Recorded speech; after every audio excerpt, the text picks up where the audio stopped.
Pour ce 22e épisode, nous allons parler de l'arrivée de Tesla sur le S&P 500. Nous allons commencer par voir ce qu'est le S&P 500 et nous allons ensuite analyser les impacts de ce choix sur le titre de Tesla et sur l'indice boursier. Ici Jonathan Brunette et bienvenue à La Vraie Valeur.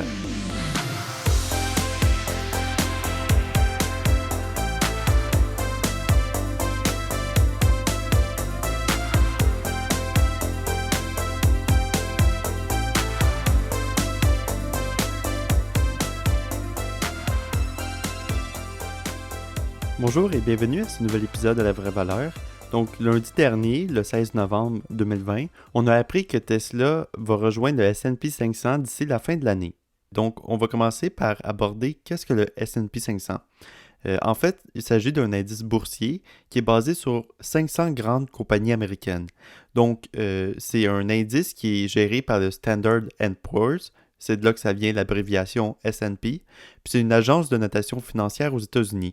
Dans le fond, Standard & Poor's a créé un indice en 1957 qui a détrôné le Dow Jones parce que ça représente mieux les marchés que le Dow Jones qui possède seulement 30 entreprises, alors que l'indice du S&P 500 en possède 500. Donc cet indice-là, on ne peut pas acheter des parts, c'est vraiment juste un indice qui sert à représenter les marchés. C'est un indice de référence. Et pour qu'une entreprise soit ajoutée dans le S&P 500, dans le fond, il faut en enlever une. Donc, quand ils vont ajouter Tesla, ils vont être obligés d'enlever une autre entreprise pour garder 500 compagnies. Puis, les entreprises sont choisies par un comité, puis ils ont plusieurs normes à suivre, puis il faut aussi que ce soit une compagnie assez grosse.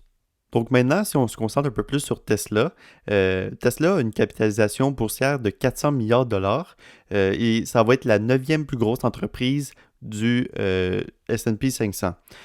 Donc ça constitue l'une des plus larges additions au portfolio de l'indice et c'est la première fois qu'ils vont penser à l'ajouter en deux parties pour réduire les impacts sur les firmes qui se basent sur le S&P 500 pour faire des performances similaires. Parce que vu qu'on ne peut pas acheter des parts du S&P 500, il y a des fonds qui achètent les mêmes entreprises. Ils achètent bien sûr les entreprises dans les mêmes proportions que le S&P 500. Puis ça permet à n'importe quel investisseur d'acheter des parts de ce fonds-là et de suivre l'indice du S&P 500. Mais là, en ajoutant Tesla, c'est tellement une grosse addition qu'il y a des entreprises qui vont avoir de la difficulté à ajouter ça. Donc, ils pensent à le faire en deux parties justement pour accommoder les fonds. Donc, comme j'ai dit plus tôt, il va falloir enlever une compagnie pour ajouter Tesla. Jusqu'à maintenant, on ne connaît pas la compagnie qui va être remplacée. Par contre, on devrait le savoir dans les jours que Tesla va être ajouté, qui tournerait autour du 21 décembre. J'aimerais maintenant vous parler des impacts que ce choix-là va avoir sur le S&P 500 et sur Tesla. En fait, on va commencer par regarder le S&P 500. Il y a plusieurs opinions divergentes qu'on peut voir en naviguant sur Internet. En premier, on a Dan Heaves, qui est directeur chez Wedbush Securities, qui voit Tesla comme une entreprise perturbatrice. Donc, si on revient à mon épisode numéro 2 sur les entreprises perturbatrices, j'ai dit dedans que c'est pas vrai que Tesla c'est une entreprise perturbatrice parce que ça change pas le fait qu'on prend encore une voiture pour se déplacer. C'est sûr que là, avec Tesla, ça devient des voitures électriques, mais c'est juste une modification, c'est pas une perturbation. Là, par contre, si on intègre les voitures qui pilotent toutes seules, donc la voiture intelligente, ça pourrait devenir perturbateur parce qu'on n'aura plus besoin de conduire la voiture, mais pour le moment, c'est pas ça qui se passe. Et selon Dan Heaves, ça démontre que les voitures électriques deviennent une réalité. On n'est plus dans le futur, mais c'est vraiment une réalité. Puis lui, il considère ça comme une bonne chose que ce soit ajouté au S&P 500. Ça va sûrement encourager d'autres constructeurs automobiles à aller vers l'électrique. C'est la même chose pour Joanne Lipman, qui est journaliste à l'Institut de recherche avancée.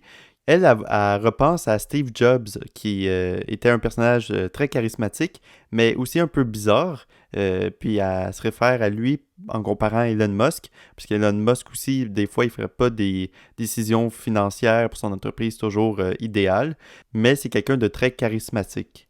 Donc, elle pense que Elon Musk va ou a déjà révolutionné le monde, comme Steve Jobs qui a révolutionné le monde des téléphones. Avant, on voyait Steve Jobs, OK, il s'en allait de l'entreprise, puis là, il revient, puis là, il y a des bonnes idées. On n'était pas trop sûr de son affaire, mais c'est un peu comme Elon Musk aujourd'hui. Sa manière d'agir, l'entreprise, c'est pas toujours super, mais grâce à lui, tous les constructeurs automobiles pratiquement ont commencé à construire des véhicules électriques, donc il a en quelque sorte changé le monde. On a aussi Aswath Damodaran, je m'excuse pour la prononciation, qui est professeur de finance à l'université Stern School of Business à New York. Lui, il regarde plus au niveau des chiffres et il dit qu'à 400 milliards, c'est sûr que ça allait arriver un jour ou l'autre. Donc, vu que Tesla, c'est vraiment une grosse compagnie, il n'y aurait pas vraiment de raison que le S&P 500 ne l'ajoute pas à son indice. Donc, lui, il voit vraiment Tesla comme le leader du marché électrique. Puis, pour lui, c'est un leader aussi dans le futur. C'est vraiment Tesla qui a commencé à pousser les véhicules électriques, puis qui va rester le leader pour bien longtemps. On a aussi d'autres personnes en défaveur, bien sûr, de cette transaction-là. Je vous invite juste à faire une petite recherche Google pour en trouver plein. Mais on a par exemple David Traynor, qui est chef exécutif à la firme New Constructs, qui pense que c'est une grosse erreur d'ajouter Tesla dans le S&P 500 parce que ça va amener beaucoup plus de risques dans l'index. Il dit aussi que plusieurs gros actionnaires pourraient vendre leurs parts et prendre les gains à cause de ce choix-là. Je suis pas trop certain pourquoi il disait cette dernière phrase-là. Il n'y avait pas vraiment de précision. Par contre, j'ai trouvé quelqu'un d'autre qui s'appelle Warren Redlich, qui est assez populaire sur YouTube. Et il a l'air vraiment de penser à long terme sur Tesla. Puis, il a analysé quelques impacts sur le titre de Tesla. En premier, il dit que vu qu'il y a plusieurs fonds qui se comparent au S&P 500, soit pour démontrer à quel point leurs rendements sont élevés, ou bien pour performer de la même manière que le S&P 500. Warren Redlich dit que les firmes ont intérêt à acheter les grosses compagnies qu'il y a sur le S&P 500 pour pas être loin derrière. Donc, pour obtenir des rendements similaires ou supérieurs, ils devraient en quelque sorte acheter Tesla afin de suivre le plus possible l'indice. Donc ça pourrait faire en sorte que le titre de Tesla monte. Il pense aussi qu'il y a plein de gens qui vont décider de garder leur titre, puis ça pourrait stabiliser le prix. Donc, vu que ça s'en vient sur le S&P 500, donc on voit que Tesla devient de plus en plus gros, il y a plusieurs personnes qui se disent « Ah ben là, je vais garder mon titre pour plusieurs années pour faire le plus de rendement possible. » Donc, en quelque sorte, ça pourrait stabiliser le prix parce qu'on sait que Tesla, c'est vraiment un titre très volatile. Il y a aussi d'autres personnes qui supportent cette idée, comme Peter Hanks, qui est stratégiste pour dailyfx.com, qui croit aussi que Tesla va devenir un titre beaucoup moins volatile et que ça va être plus des investisseurs de long terme qui vont acheter le titre. Donc, il y a beaucoup d'opinions divergentes sur le choix du Standard & Poor's, mais pour un investisseur valeur, c'est pas tellement ça qui va changer quelque chose, parce qu'on va vraiment continuer à focuser sur l'entreprise. On va regarder sa croissance, si l'entreprise continue d'innover, si elle veut augmenter ses marges, si elle veut prendre l'expansion. C'est vraiment ça qu'on va regarder, pas nécessairement des événements comme ça.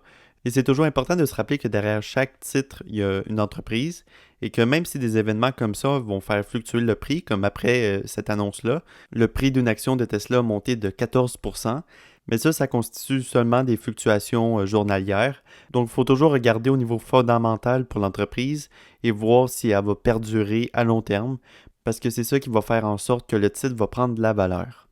Alors, c'est ça qui conclut l'épisode d'aujourd'hui. J'espère que je vous aurai peut-être appris qu'est-ce que le S&P 500. Et comme vous pouvez voir, on peut voir toutes sortes d'opinions divergentes sur Internet. Ça peut être intéressant de les consulter, puis c'est toujours important de faire sa propre opinion aussi. Mais je vous dirais qu'au lieu de passer du temps là-dessus, ce serait plus important de se concentrer sur l'entreprise et de bien l'étudier pour être sûr de ses choix. Si vous avez aimé l'épisode d'aujourd'hui, je vous invite à aller laisser un commentaire sur la communauté du podcast La Vraie Valeur. Le lien va être dans la description. Aussi, il va y avoir le lien de la page web de l'émission où il va y avoir toutes les sources d'aujourd'hui.